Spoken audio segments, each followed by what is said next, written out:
আসসালামু আলাইকুম। আশা করি আপনারা সবাই অনেক, অনেক ভালো আছেন। তো বন্ধুরা আমিও ভালো আছি। তো মাশাআল্লাহ আমরা যেই ঘাসগুলো লাগিয়েছিলাম এই ঘাসগুলোর নিচে অনেকটা আগাছায় ভরে গিয়েছে। মানে ছোট, ছোট যেই ঘাসগুলো দেশি দুবলা ঘাস বা বিভিন্ন ধরনের ঘাস হয়ে থাকে এমনিতেই ওইসব ঘাসে মুজে গিয়েছে। তো এইজন্য আমরা মানে খুঁটিগুলো আমরা আবার নতুন করে ভেঙে দিয়ে আবার নতুন করে খুঁটিগুলো করব। আর এখানে আমরা সার দেব আর তারপরে আমরা পানি দেব। তো এখন আপনারা দেখতেই পাচ্ছেন যে আমরা পানি দিচ্ছি।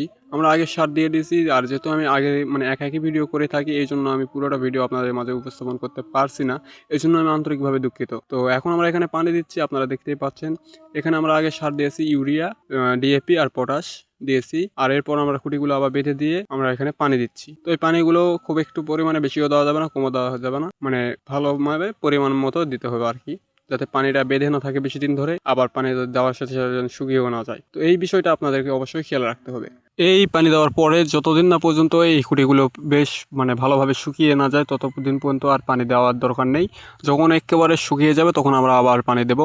আর ভিডিও শেষে আপনাদেরকে আমি এটা দেখাবো যে কিছুদিন পরের রেজাল্ট। আপনারা এখানে দেখছেন যে আজকে যে এই ঘাসগুলো মানে গত ৫ দিন আগে এই ঘাসগুলোর অবস্থা কী ছিল এখন পানি দেওয়ার সময়। আর ৫ দিন পরেকার ক্লিপ আমি দেব, যেটা আমি এখন করছি।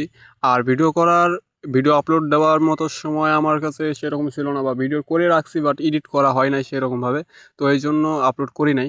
তো এখন আপনারা দেখতে পাচ্ছেন যে আমাদের এখানে পানি দেওয়া কমপ্লিট। এই পানি দেওয়ার পর এরকম একটু মানে দেখতে লাগছে, আপনারা দেখতেই পাচ্ছেন। তো এখন আপনাদের আমি দেখাবো ৫ দিন পরেকার মানে বর্তমানে গত ৫ দিন আগে এই কাজগুলো আমি করছিলাম। তো ৫ দিন পরে মানে বর্তমানে এই ঘাসগুলোর কোয়ালিটি কীরকম আসছে। তো মাশাআল্লাহ এখন আপনারা দেখতেই পাচ্ছেন এখনকার অবস্থা। ৫ দিন আগে যেই ঘাসগুলোকে আমরা সার আর পানি দিয়েছিলাম সেই ঘাসগুলো এখন বেশ সুন্দরভাবে বেড়ে উঠেছে।